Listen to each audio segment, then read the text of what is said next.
We're live back on the podcast with Dr. Jim Madden. We're going to talk the extended mind hypothesis. And I'll tell you, man, I just woke up, so I think my mind, most of it's still up in the bedroom, actually. That can mean a lot of things. I have to bring it back into the boundaries of the skin and skull, as we're going to talk about Nice. here. Yeah, right. Yeah, exactly. So this is kind of funny because I know we were thinking about just doing like a basic sort of intro to philosophy of mind episode anyways, but that be damned, we're just going to go right to the exotic stuff. Exactly.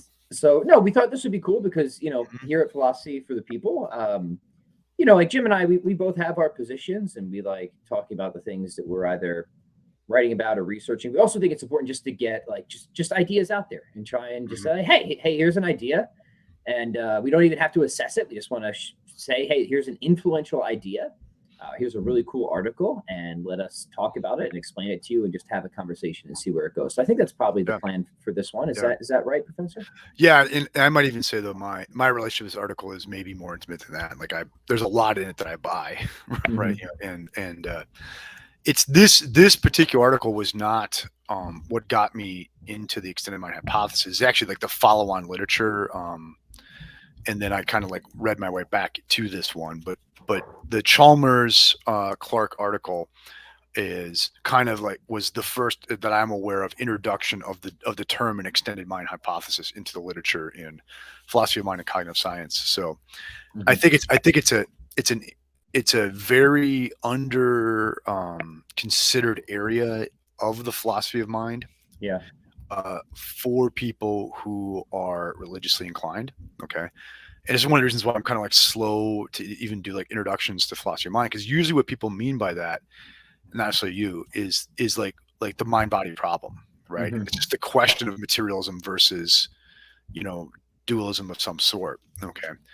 And what's going on in this article is a kind of philosophy of mind that's indifferent to those kinds of questions, right? There's there's no ontology going on in this article, right? That's right. So if that's what you're like trying to have solved, you're not going to find the answers to that in this, right? And it's interesting, in this article, they assume that mind is in some sense at an intuitive level coextensive with brain, okay? And they want to show that they're going to extend it out, right, from there. But no, neither, definitely Chalmers is not a materialist, right?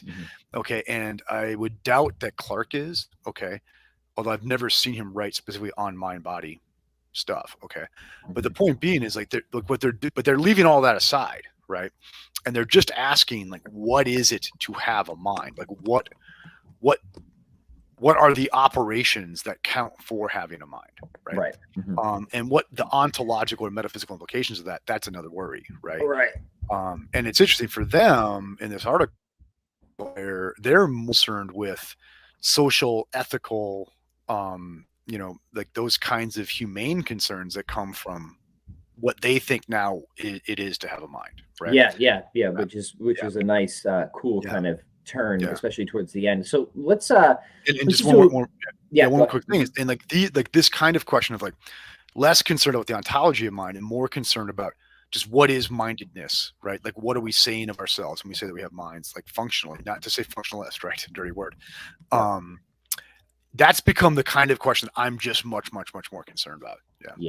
So let's do just maybe a little background, even about Chalmers. I mean, here's the first question: have you ever seen Chalmers and the singer from Def Leppard, Joe Elliott, in the same room together? I guess that's you have not. So let's just keep that in mind. It's more than that, but obviously, very, very significant figure in philosophy of mind. So what do you want to say in terms of, for people who might not be familiar with him and his work, what's the relevant background there? Yeah, so Chalmers wrote a book as a rather young man. I think it was right out of grad school practically. In 1996, it came out, The Conscious Mind. But even before that, in the article stream that he had leading up to, he was already very prominent, right? And he wrote a book called The Conscious Mind, where he basically the cutting edge modern version of the qualia argument, right? If we like certainly like what Nagel did with it in the early 1970s with What It's Like to Be a Bat, and you have like Ned Block in the 80s. They advanced the ball, but like really the notion of a zombie, that's Chalmers. Like that's what Chalmers innovated in the mid 90s, right? So a lot of your arguments for dualism from qualitative awareness, from simple brute consciousness, that's Chalmers, right? And he has slowly developed various panpsychist models to try to make sense of this, right? So the whole movement, contemporary movement of panpsychism, like owes much to Chalmers. Like there's probably not a more prominent figure in mainstream philosophy of mind than David Chalmers, right? Right. Yeah. Awesome. Okay, so let's just talk about Andy Clark. Andy Clark, real quick. All right. So Andy Clark, when he wrote this, I believe he was at the University of Washington in St. Louis. Now I think he's appointed somewhere in Scotland or maybe one of the Oxbridge places, but he's back in England, right? Spent most of his career, I think, at University of Washington. A philosopher of mind, but also like a computer science cog-sci guy. Yep. And if the listener would like to read a very, very good book on extended mind, but also serves as a very good introduction to cognitive science and like allied fields and disciplines, I really, really recommend Clark's Being There, right? Is a very important resource. So anyway. So let me ask you one more preliminary before we dive into the article, Jim, and that's more of your personal relationship to this article and this sort of way of thinking about mind. Obviously, you've done a lot of work, a lot of writing in philosophy of mind. What's sort of your evolution of thought, if you will, in relation to what we're about to explore here? Yeah, I mean, I accept some version of an extended mind hypothesis, right? So I do not think mind is anything that is discretely had by a single individual anything, right? So I think mind is always spread out across worlds, right? But worlds in a phenomenological sense, like interconnected systems of meaning. Okay. Yeah. So I do not think mind is something. I think mind is something that is done, right? Okay. And I don't think mind is something that is done ever by a single individual, right? Now, like Ceteris Paribus, like leave God aside, right? Okay. But yeah, so I now would say that I defend a kind of what they call in the article active externalism, which is to say the act of thinking is shared by paired systems, not by individual things. Yeah. Very cool. All right. So you're actually teaching this, or you just taught it, right? I taught this for the first time to a general education audience at undergrad class at Benedictine on Wednesday. All right. Well, perfect. Round 2, right? Yeah, round 2. Yeah. And we're following it up with Heidegger's memorial address, which might be, we could do maybe a follow-up to this with that address, right? So I just taught this in my class, and the young people went for it. I mean, and they were very, very moved by it. Yeah. Yeah. Awesome. Okay. We're about to dive right in the comments. Hello, everybody. By the way, meow, meow, meow. I think we're talking right after this conversation. I was telling Jim before I hopped on, I was reading David Bentley Hart's new book and I passed out. And not saying it's a bad book. It's just if you read a bunch of David Bentley Hart, that might just happen. All right, let us begin, Jim. By the way, I linked the article in the show notes if anybody wants to follow along. We're not going to read the entire thing because it's lengthy, but obviously you should read it. So yeah, Jim, let's go through it. Yeah. Okay. So let's do it this way. Let's kind of proceed. Okay. So there's a lot of little sub arguments that are given in this article, and what I'm going to do is after we get kind of just what is being claimed here, we'll go to the case of Otto and Inga, right? Which I think is like the core of argument of the article. And then let's talk about implications. Cool. Okay. All right. And so the way they frame it is they say, look, there's in philosophy of mind today, there's a kind of externalism, okay, that is a fairly common position on offer. Okay. And externalism would be, in this sense, is definitely associated with Hilary Putnam, right, who first coined the phrase meanings ain't in the head. Okay. And we might think of it as a kind of a semantic externalism or an externalism about mental content. Okay. And you find this in some of the Pittsburgh school people, like John McDowell goes so far to say minds ain't in the head. So now you're kind of a transition between like a full-blown extended mind thesis and just semantic externalism. Okay. Would you, out of curiosity, would you put Richard Taylor in that camp? Gosh, I'd have to think about it. I would be interested. I would expect him to be a kind of internalist. When I read his stuff on teleology, it sure seems like it. Yeah. Interesting. I'd never thought about that with Taylor. But by the way, that Richard Taylor is one of the great, like, the best philosopher you haven't heard of guys for me, right? Yeah. His stuff is just so good. It's very good. But anyways, for another episode. So what do I mean by semantic externalism? And just following Putnam. Okay, so Putnam's point is the actual content of your judgments, right, is not always, or maybe even primarily, transparently accessible to you. Okay, like there's something fixing the fixing of the content of your judgment, like what is determining what you are judging about, right, is not something done entirely on the subjective side. Like the world gets a vote in what you're talking about. Okay. Yeah. And his famous example for this is the water versus twin water example. All right. And so, right now we have, like, we're relatively reasonably certain that what anything that has the qualitative features of water has the chemical structure of H2O. Right. And it was perfectly fine for us to say, when I'm talking about the stuff in this, in this can, I'm talking about water. Okay. But Putnam points out, it doesn't seem metaphysically impossible that you could have something with the same qualitative features, and going all the way down to anything we could test, but it underlying that you had a molecular structure of XYZ instead of H2O. Okay. He says, call that twin water.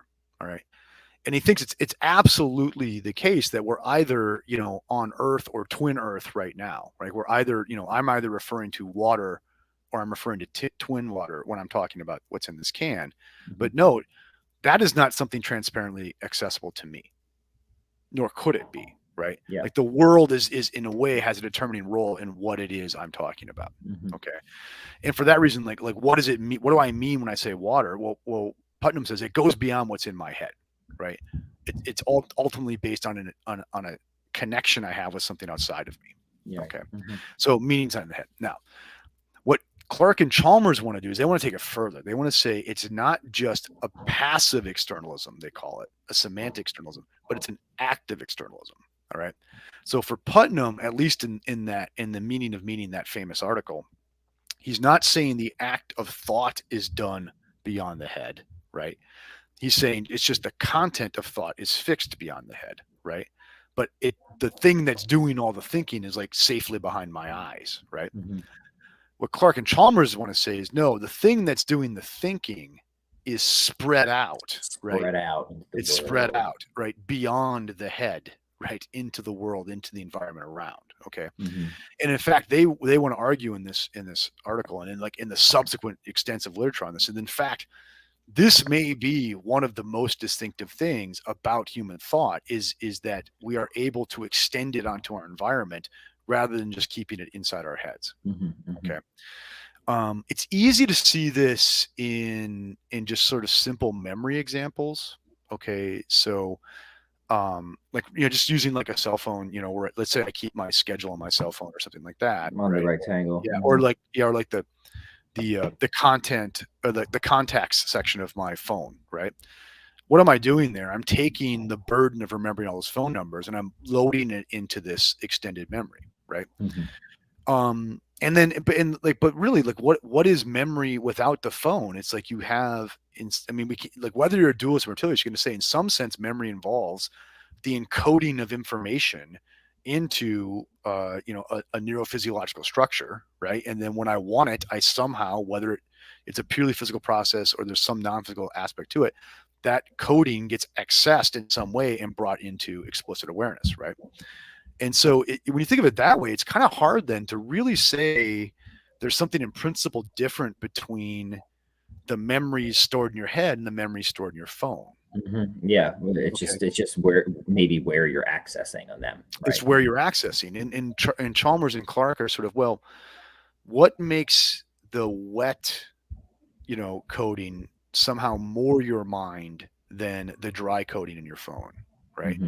And I think there's a pretty easy point to be made there. It's very difficult to say in principle it's different, right? You could say, well, the phone is less a part of you because you could lose it. Yeah, but I mean, I could also, have brain damage and lose it, right? Okay. There is a question. Say I already do have. Yeah. I mean, you read too much Bentley Hart, this can happen, right? Okay. No offense, Bentley. No offense. I saw somebody David, we just highlighted. He said David Bentley Hart's great for 45 minutes tops. That's my limit. After that, the disdain melts my face off. That's what I was telling Jim. I like a lot of just quick aside. I like a lot of David Bentley Hart stuff, but it's like, honestly, get to the point. I don't need 25 paragraphs of pure just hatred for the position you're about to attack, and like whatever it is, even if it's something I agree with, just get to the arguments. Anyway, sorry. Yeah, so I'm not going to comment because I don't want 25 paragraphs of hating Jim out there. So I don't want to trigger. I don't want to piece this guy. Right? Okay. Yeah, no, like I'm like, yeah, his rhetoric is fierce, and like the first time you read him go off on something, it's very entertaining, but the next 1,000 times he does the same thing. Yeah, it just doesn't hold my interest anymore. Anyway. If he comes after, he's going to break one off on you, man. There's no doubt. He's going to bust a cap, right? Anyway. So I think you can see at the level of memory, it's pretty easy to make the case. And now there's some objections I want to come to later. Okay, but the central, but they want to say actual like reasoning is something extended into your environment, right? Yeah. And I mean, I think that's kind of easy because I mean, like if you and I start doing math, I don't care how smart we are, at some point, the pen and paper is going to have to come out, right? And there's an interesting question now, where's the reasoning going on? Is it going on in my head or is it going on in the pen and paper? And you could say, well, the pen and paper is just a manipulation of items, right, to make the reasoning happening. But before I took up the pen and paper, there was a manipulation of items going on in my head, right? And we've just changed the mode of manipulation. But either way, we're manipulating physical things to facilitate the reasoning process, right? And I think even there, like the reasoning process starts to look like, no, we can actually shove this out, right, into our environment now in a way. You don't find this in Clark and Chalmers. This is an example that Matthew Crawford uses, is just right now without a mapping app, right, I could get in my car and I could drive to, just give me the name of any city in small town in Montana, and I could probably find my way there just by following the road signs. Okay, I could figure it out, right? Just by following the road signs. So then where is the figuring out process going on? Is it just going on in my head, or is it something that we've rigged into our environment, right? And once again, I think it is very, very difficult to come up with a principal difference between figuring out in here or figuring out in an already pre-given, structured, meaningful environment, right? Okay, so then like their central way of making the case in the article is this case of Inga and Otto, okay? And Inga is a quote-unquote normal human cognizer, meaning she has no like profound brain injury or something like that, okay? And Inga, you tell Inga, hey, there's a great art exhibit tonight. Go to the Museum of Great Art tonight at 6. You'll be able to see it. And Inga remembers internally, where the museum is, right? She knows it's on 54th Street. Okay. Now, the important point for the article is if you asked her, is it true before you raised this issue that Inga believed that the museum was on 54th Street? I think we'd have to say yes. Like the belief wasn't current to her, but she had it, right? And she just had to move herself from the implicit belief to the explicit belief when the occasion arose, right? But the belief was there. Why? Because it was coded in her brain, right, at some level, right? Okay. All right. Now, Otto is someone who has, a profound but fairly like high functioning kind of Alzheimer's, and Otto, cannot remember something like the address for a museum, right? So what he does is he writes it down in a notebook. Okay. And so tonight, what was that movie, Memento? Memento, like Memento, yeah. I think I'm going to use that in class, right? And so when Otto is asked, hey, there's told tonight, go to the museum, he's going to flip through his notebook and remind himself where the museum is. Okay. And there's a sense in which, like, we want to say, Inga before the event believed that the museum was on 54th Street and Otto didn't, right? Because he had Alzheimer's, right? But Clark and Chalmers are saying, no, there's no difference. You have to say that Otto believed it too, right? Now, it wasn't before his mind at the time, but it was in his implicit mind in his notebook. And they think there's no difference between that case and the case of Inga. Did you see that? Mm-hmm. So they even want to say there, like, this is important for the argument, is that beliefs can extend into our environment, not just memories. Right. They can be external. Right. Yeah, mm-hmm. It can be external. And because if you think of it, like, really, there is an intrinsic link between belief and memory, right? Yes. It's mm-hmm. like, to have a belief is to be able to recall what you've committed yourself to, right? Right. And for Otto, the belief is coded in the notebook, but in principle, that's no different from encoding belief in the wetware, the brain. Okay. Mm-hmm. So they think, like, what this has done is this, like, makes a good case that human minds are extendable, right? Mm-hmm. And they do think that they we start looking at it, and they say, look, we do that, like, we do this all the time. And, like, the ultimate cognitive extension is language, right? Mm-hmm. It, like, what is language? It's creating a symbolically rich environment around us, whether it be auditorily or written, right, in script, wherein we are taking the cognitive load off of ourselves and putting it in our environment or into our social context, right?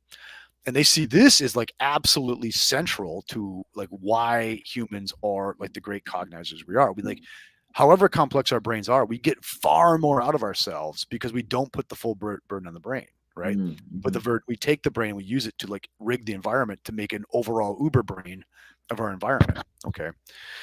And, like, the primary, I think, objection to this is to say, well, the internal machinery of the brain is natural to us, and say the external machinery of, like, the cell phone or the notebook or the road sign is a piece of technology that is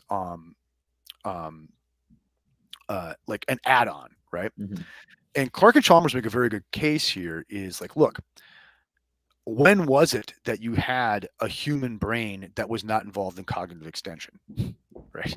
Like when was the pre-linguistic human brain? Well, that's that's chicken and egg. There wasn't a pre-linguistic human brain, and there wasn't a pre-brain language, right? You cannot separate the evolution of the human brain from the evolution of language. You can't separate the evolution of the human brain from the evolution of human technology. Right. Yeah. Like they mm-hmm. think, like, that we have cognitive extension is no more or less natural to us than that we have our current neurophysiological hardware. And the evolution of our neurophysiological hardware is in a feedback loop with our technological extensions of that neurophysiological hardware. Right. Mm-hmm. So they think, I think this is a very good point, is there is no priority of one over the other there. They are a package deal. To be a human thinker is to extend your cognition into the environment. Into the environment, right? Mm-hmm. Yeah, and to be an environmental extension is to be something that's supervening from, I guess, human cognition, right? Mm-hmm. It is natural to us to be cognitive extenders, right? Yes. Right? Yes. Right. So that's the basic argument of the paper, yeah. Yeah, no, super cool. What do you think? Because sometimes you, for people who might not be familiar with philosophy of mind, but say they're familiar with, epistemology, we have terms like internalism and externalism in epistemology, but we're not talking about the same thing necessarily when it comes to philosophy of mind. But they aren't. Doesn't mean they can't go together or play friendly with each other either. Are you an externalist both with respect to epistemology and philosophy of mind? And do you think if you are a committed externalist in philosophy of mind, you should be one in epistemology? Yeah, I let me go to the latter first. I don't think there's an intimate connection there. Right. I think you could be an externalist about in terms of mental content and still be an internalist about justification or about knowledge, right? And whereas I used to be a pretty hardcore externalist about knowledge, I think I'm increasingly seen falling into a more internalist position about justification. Mm-hmm. So I think to be rational is to be in a state of reason. It's to be in a space of reasons. And what does it mean to be in a state of reasons? It's to be able to give reasons for what you're claiming, right? Mm-hmm. You know what I mean? So I do think a kind of knowledge without justification would in fact be deficient, right? Do you see what I mean? So, like, simply being in the right causal relation with the world is to confuse cause with reason. Okay. And I do think we need reasons wherein knowledge shows up. Yeah. Mm-hmm, mm-hmm. Yeah. Interesting. Right. Yeah. That's good. Right. So, but that doesn't mean I think that the mind is behind my eyes or something like that. Yeah. Right. Yeah. So I just wanted to clear that up. So you don't think that you have to be an externalist with respect to epistemology, if you're on board the sort of active externalism that Chalmers is advocating here. Very cool. What other you mentioned the primary objection. Are there any other objections that you think are worth discussing or considering? Yeah, I mean, in the article, they go through all the stuff. Well, couldn't Otto lose his notebook, but Inga couldn't lose her brain. Well, Inga could lose her brain, right? Yeah. She could be injured, right? Sure. Doesn't it mean that there's a kind of like precarious vulnerability to mind? Because it seems like we could be robbed of our extensions, and they say, yeah, you're right. It turns out having a human mind is more precarious than makes you vulnerable, right? Yeah, than our individualist, like Cartesian fantasies tell us, right? and they're like, and they think there's ethical implications of this, right? They think like if you're denying people the cognitive extensions necessary for human mindedness, that's about the worst thing you can do to them. You're really messing with them in a deep, intimate way, right? Yeah, intimate way. That's an interesting. It's like a lot of like the more biting, like most of the objections you see this are like these like hardcore individualist things, and Clark and Chalmers like, well, no, that's our point. Like this, there's a sort of social upshot of this thing. Yeah, which goes to show like everything's connected, everything matters, right? You make a sort of radical shift like this in philosophy of mind. Of course, there's going to be ethical implications. Yeah, of course, right. Of course. So, all right, this might be helpful to the audience. Why, aside from just arguments in its favor, do you find this thesis attractive? What problems do you think that it helps to solve in this sort of wider landscape, if that makes sense? Yeah. Okay. So, I mean, I think that's a good question. Right. So, I mean, one, I'm compelled by the case made there. Right. Okay. And it fits very well with other pieces. Like it fits very well with certain Wittgensteinian theses I would accept that move me towards a passive or semantic externalism. I think this really fits well with that. Okay. But also though, one of the reasons I find it interesting is actually some of its like less welcome implications. All right. So it would seem now, okay, if cognitive extension just is what it is to be a human cognizer, right? All right, then, hey, okay, so, like people of my generation, we like to kind of like bitch about the cell phone thing, right? But, what is that? That is actually just what? We're not getting stupider with the cell phone. We're actually what? We're getting smarter in that way. Like my individual gray matter might be shrinking from it, right? But if we see the cell phone is actually making the world smarter, right? That doesn't mean it can't be manipulated and stuff like that. And like, so if you think of it like Socrates in one of Plato's dialogues complains, like he said, we shouldn't be doing written language. It's going to make us more stupid, right? And I think the extent of mind hypothesis kind of shows the absurdity of that. Like what it is to have mind is to extend. To extend, yeah. And I think probably a couple of like old monks, right after like the printing press came out and they got their first like printed copy, said, I really miss the heft of the scroll in my hands, right? But you know what I mean? Like the technological innovation, in fact, moved it forward. It made cognition more available, right? You know what I mean? So like people like me who have very dark views, and we should, right? Oh yeah, about where technology is taking us. Yeah, where technology is taking us. This also like says, yeah, but wait a second here, man. This is baked in the cake of human rationality, right? Like what human rationality is, I mean, in part, is like the masterful cognitive offload onto an environment, right? Yeah. The masterful manipulation of technology for cognitive reasons, right? And so you can't just have an attitude like, oh, tech makes you stupid. It's also the human thing. Right? So how do you think this extends or applies to other forms of knowledge, like tacit knowledge, say in playing a musical instrument or jujitsu? Yeah. And so I think there to me is like the other end of that, right? Yeah. Okay. And but also like even like in doing jujitsu, we're creating a symbolic environment for ourselves. Like we're putting gis down, you know what I mean? But there's also, and I think this is okay. So on the one hand, you've got like an extended mind hypothesis that you get from analytic philosophers like Clark and Chalmers, right? And I think you have a kind of extended mind hypothesis in something like Merleau-Ponty, right? In the phenomenological people or early Heidegger, okay? But there's a difference, right? For Clark and Chalmers, the extension is primarily cognitive. It's systematic, right? It's technical, right? Whereas for the phenomenologist, the extension is going on at an emotional level, at a tacit, practical level, right? And I think though, and here's like the tension is, and this is like what I spent a lot of time thinking about, is I think our extension on the cognitive technical side can go so far that it eclipses our extension on the emotional practical side, right? Like the more we extend into digital technology, the less we know how to do, right? So there, what's happened there is like say early humanity was all tacit extension, right? And that was cool, but like, let's face it, the Paleolithic period was not so great, right? Okay, and so now what have we done is we've like completely overtaken the tacit with the explicit digital technology, and so we're losing an integral part of human nature, right? And I think it's very hard once you go this turn with Clark and Chalmers. So I think they're effectively on par. They're right what they're doing. It gets hard to resist some of the transhumanist fantasies.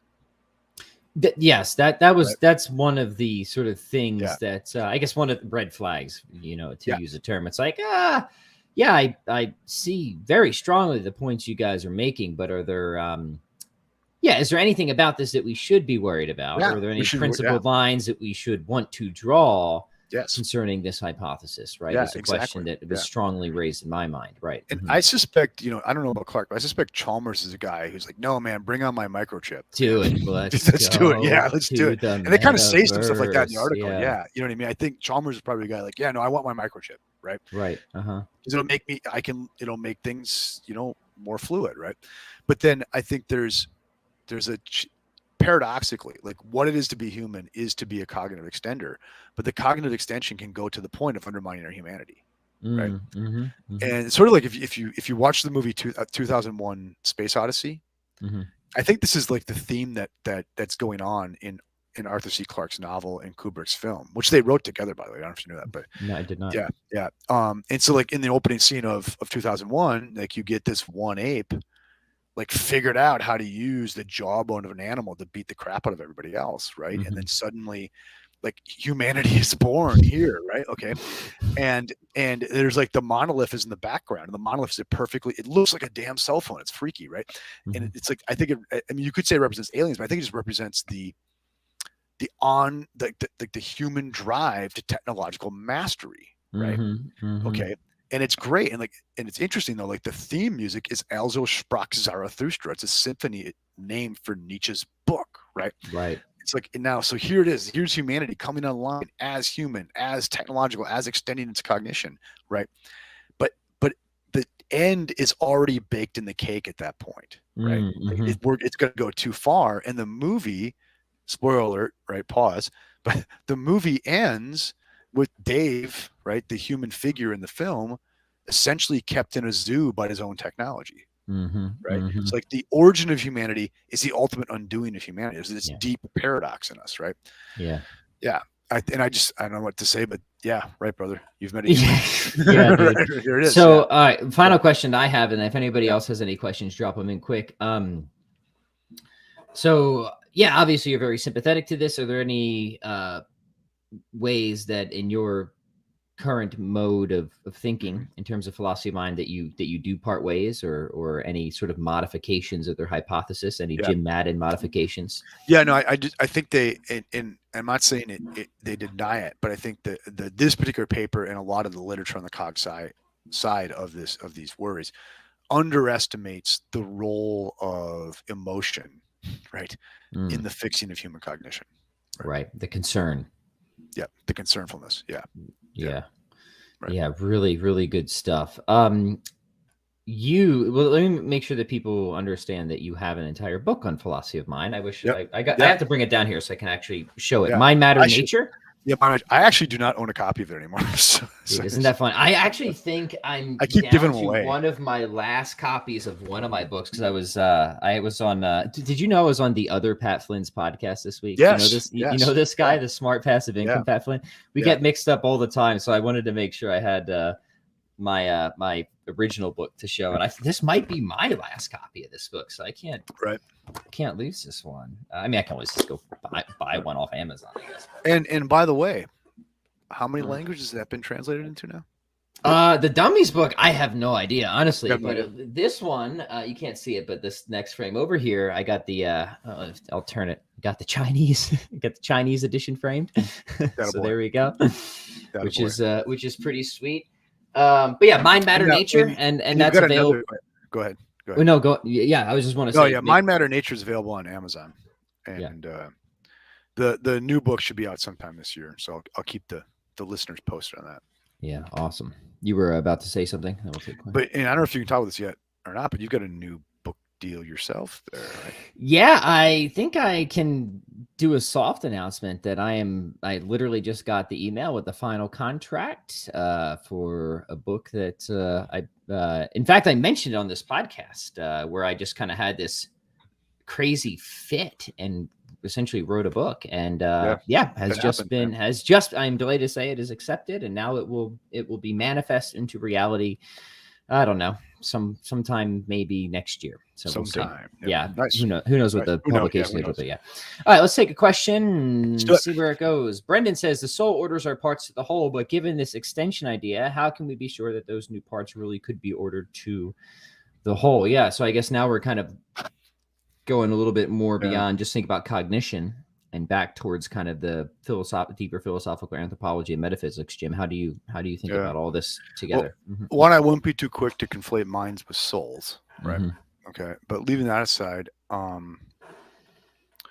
look, if we think of the soul as the principle of life of some kind of organism, and by that what we mean is the baseline set of dispositions required for that thing to be what it is, right? Take the recently late Bob the Chameleon, right? His soul, God rest him. God rest him. Yeah, may he rot in hell. Hey, he was awful, dude. He was awful. He was awful. He's not missed. Anyway, I loved every second of it. So take the chameleon. The chameleon's there's no such thing as the chameleon soul without the moth, right? I mean, the chameleon soul is ordered to the moth, and there's no such thing as the moth without the chameleon soul, right? So the case I'm making here is they're like the souls of chameleons and moths come online together, right? They're essentially related. They're not just externally related, right? To be is to be substance in relation, says North. Yeah, has been said, right? So to be chameleon, right? Like to be the actuality of a chameleon, to be chameleon soul is to be related to moth, right? And to be moth, right? Okay. And so the point I'm making here is I'm all for an extended soul hypothesis too, right? That like there's no sense to be made of soul of something in isolation from everything else in which is embedded in a world, right? Yeah. And then we start separating ourselves from the world we're embedded in, you might not be surprised that we're not very happy, right? Go figure, man. Hey, this has been great. This has been really cool. I really love just grabbing an article and just putting it out there. And I hope sorry, I still only feel like I'm like 5% awake. That's right. That's right. So I really appreciate you taking the horns on this one. What else you working on, and what are we going to talk about next? We'll probably do Aristotle again next week or something. Yeah, I'll get to that. And if you want to do a follow-up on this with the stuff I'm doing in that class, we could do that. That'd be sweet. Yeah, I would love that. Yep, definitely. Any other things you want to announce? No, that's it, man. That's it. Thomistic Institute talk went well, right? Yeah, it went well. Yeah, I did it on extended mind stuff. A different is that up for replay? Do you know anywhere? It will be. It's kind of like the TI takes a while to get stuff up, right? But I bet you within the month or so it'll be up, and it'll probably have the old the compatibility neuroscience of the soul title, which but now there's like a dozen of those up on the TI website. But this actually is a different lecture. That has to be like, they must get so much juice from that headline because they use it all the time. All the time. Yeah. No, look, I get it. It's the internet, right? Hey, I mean, that is, as they say, above my pay grade. Right. Right. Look, man, I'm like I'm like David Lee Roth in the 9th month of the world tour. I just show up and play the hits. Speaking of, has anybody ever seen him and William Lane Craig in the same room together? That's a good point. That's a really good point. Yeah, especially like, later cleaned up Dave with the haircut. Yeah. It's a really good point. Probably with the same age. Yeah. Think about it, guys. Think about it. Now, do you think David Lee Roth, do you think William Lane Craig has ever just, shown up someplace in a pair of chaps? I'm also pretty sure that David Lee Roth, if I had to guess, is a B theorist. So yeah, exactly. Yeah. Yeah. Maybe not as many similarities. Yeah. Yeah, exactly. All right, we're getting silly. All right. Yeah. All right, guys, like this video, please, even if you hate it, and please share it, subscribe, and we'll talk to you guys next time. Peace. Take care.